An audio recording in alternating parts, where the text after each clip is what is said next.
Assalaamu calaykum waraxmatullaahi wabarakaatuh. Adduunku waa imise waddan? Su'aashan oo aan u arkay mid inta badan la isweydiiyo ayaan jeclaystay maanta inaan ka hadlo. Waxaa jirta hay'ad la yidhaahdo Hay'adda Qaramada Midoobay oo la aasaasay sanadku markuu ahaa 1945tii kadib 2 dagaal oo adduunka ka dhacay oo ay dad badan ku naf waayeen ayaa waxaa la dhisay hay'addan oo loogu talagalay inay ku midoobaan dhammaan waddamada adduunka si ay uga hortagto dagaal saddexaad ama mid afaraad.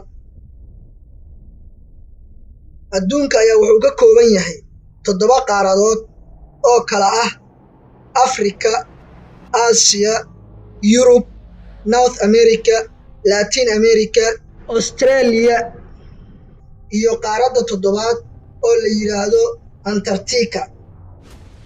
Qaaradda Antarctica waa qaaraddii ugu horreysay ee qaaradaha adduunka. Maanta la joogana waxaa daboolay baraf dhammaanteed, wax dadana kuma noola, kaliya waxaa taga dad saynis yahano ah oo cilmi baaris u taga.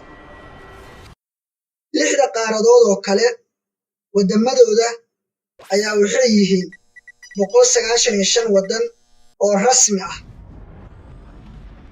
Tootal ahaanna waddamada guud waxaa la gaarsiiyaa ilaa 233 waddan. Laakiin waddamada aan maanta ka hadlayno waa waddamada madaxa bannaan oo ay aqoonsan tahay Hay'adda Qaramada Midoobay. Kuma ay jiraan waddamada hoostaga waddamo kale sida Taiwan oo hoostagta Shiinaha iyo kuwo la mid ah.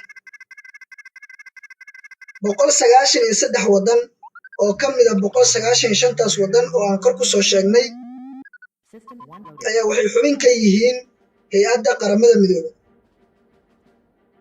2 waddan oo kale ayaa waxay yihiin Sea of Roma ama Vatican oo ka mid ah qaaradda Yurub iyo waddanka Falastiin oo aan ka tirsanayn Qaramada Midoobay. 195taas waddan qaaradda Afrika waxaa ku yaala 54 ka mid ah. Qaaradda Aasiyana waxaa ku yaala 48. Qaaradda Yurubna 44. Qaaradda Latin Americana 33 waddan. North America waa 2 waddan. Australiana waa 14 waddan.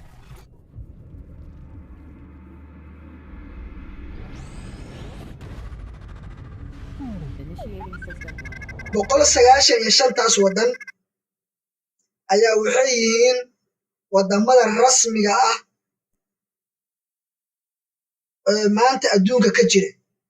Waa jiraan waddamo kale oo ay ka mid yihiin Taiwan, oo ay ka mid yihiin waddamo badan oo waddamo kale hoostaga, laakiin waxa anagu fiirinayno oo aan fiirinay waxaa waaye Qaramada Midoobay meeqay aqoonsan tahay maadaama hay'addan loo aasaasay inay adduunka dhan ay ka mid noqdaan.